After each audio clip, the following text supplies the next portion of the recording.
Hi, chess fans. We're looking at a game from 2011 between Alexeev with white, 2600, 888, and Smagin with black, 2551. So white is the stronger player and also wins the game in the end. But let's have a look because there are some interesting plans in this game. E4, d5, the Scandinavian, takes, and now knight f6. The other option is to take with the queen. And then white can attack the queen and black likes to go to a5 or to d6 or sometimes to d8. In this position, black wants to leave the queen where it is and retake with the knight. And one variation here is to play knight f3. And after knight takes, d5. And in this position here, Smagin chooses to play g6 to fianchetto the bishop and slowly build up pressure against white's center. The other variation is bishop g4, immediately posing a question to this knight, but white doesn't have to be afraid of this.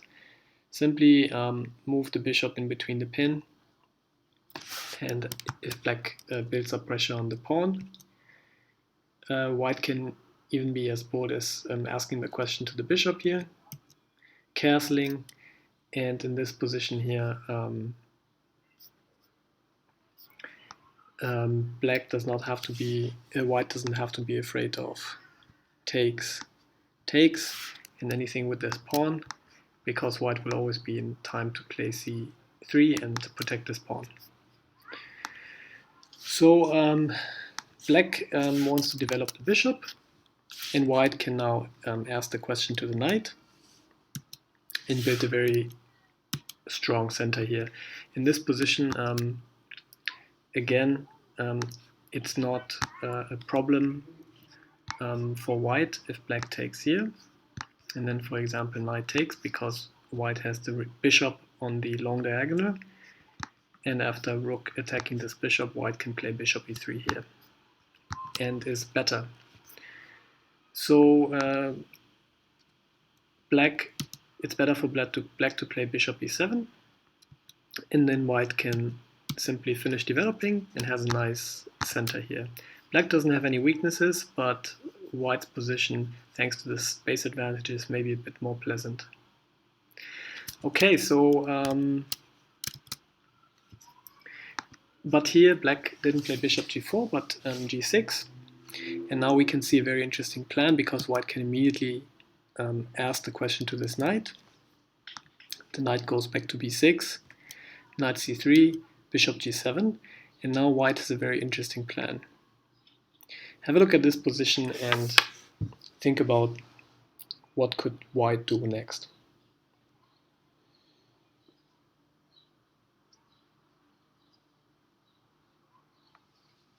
Okay, of course, white in this position can develop the light square bishop to e2 or to d3.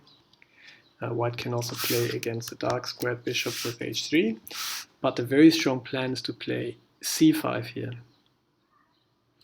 And the idea will become apparent throughout the game. Black doesn't want to retreat the knight, so the knight goes to d5, and now white can develop the bishop to c4, which is a much better space than a much better square than d3 or e2. So white develops with tempo, and as it turns out, if the knight takes here, this pawn structure here is actually pretty good against this bishop. So this knight doesn't want to take here, and the fact that this pawn here on d4 is a bit behind actually doesn't matter in this position, and that's why this plan is so strong. So the knight wants to stay where it is. It is attacked 2 times, so black has to protect the knight, so the main move here is c6. And now after castle, white's plan is simply to put pressure on these 2 pawns. So white can play queen b3 to put pressure on this diagonal thanks to the strong bishop on c4. And white can also put pressure on the e7 pawn with moves like bishop to g5. So in the game, black played e6, trying to get rid of this weakness here, but white still can play bishop g5, attacking the queen. And in this position, the game continued f6, so now this pawn becomes weak. Bishop h4, and the main alternative here could have been also to play, for example, b6, trying to ask the question to this pawn structure. And now we can see the strength of white's plan. So white can immediately put pressure on this pawn. So white is now threatening to take here and win this pawn. So black is forced to play rook e8 to protect the pawn. Now white can put more pressure on the knight and on the f7 pawn. And black already has to play something like bishop e6. And now white can take, and attack this rook. All of this is a tempo. Rook moves back, takes, and in this position white can play b4, and there's no harmonious way for black to defend this pawn anymore. All of white's pieces are very well coordinated. Black has actually 3 weaknesses here, and this pawn will more or less fall in the next move. So all of this is, if you want, behind this c5 move. So very, very interesting plan.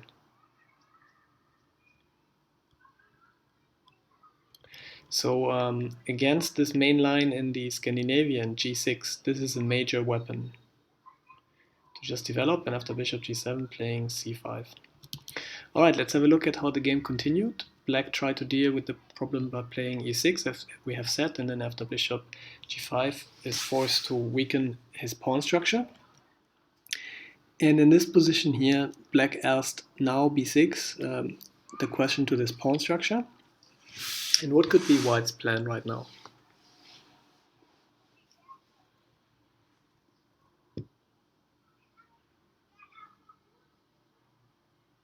Okay, white played bishop to g3, trying to take advantage of the dark squares and the fact that the bishop is here on g7 and cannot help defend.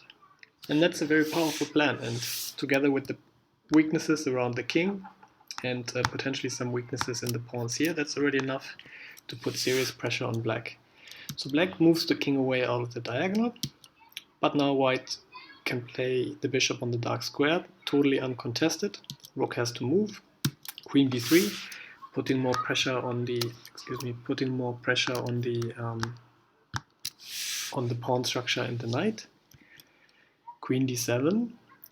Black already has to play very uncoordinated moves to hold the structure together.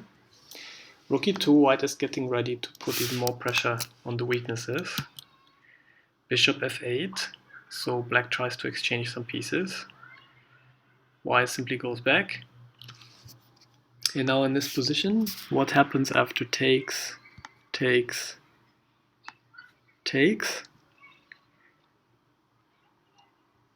In this position here, black actually wins a piece because white's pieces are so uncoordinated. White can simply win a piece with a one game. So that's why after this bishop retreat, black cannot take on c5. Instead, black tries to exchange some pieces.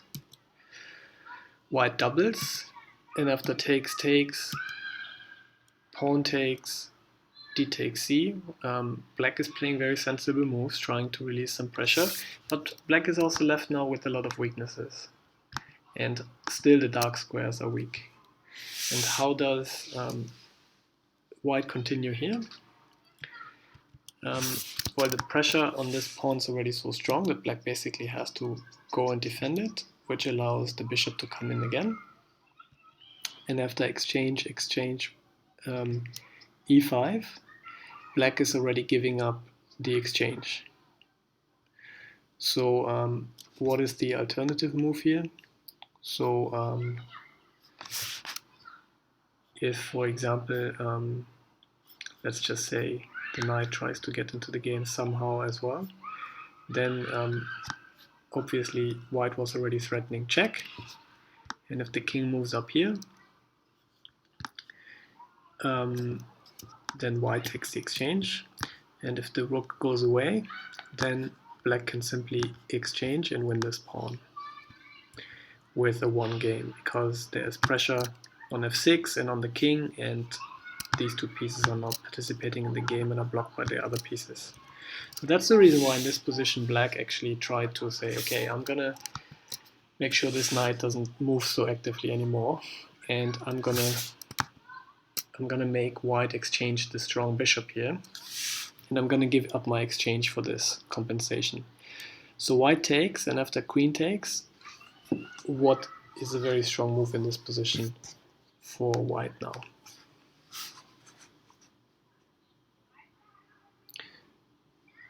So it's 6 pawns against 6 pawns, and white is up the exchange, but black has good compensation with this pawn structure. So what white did here is immediately returning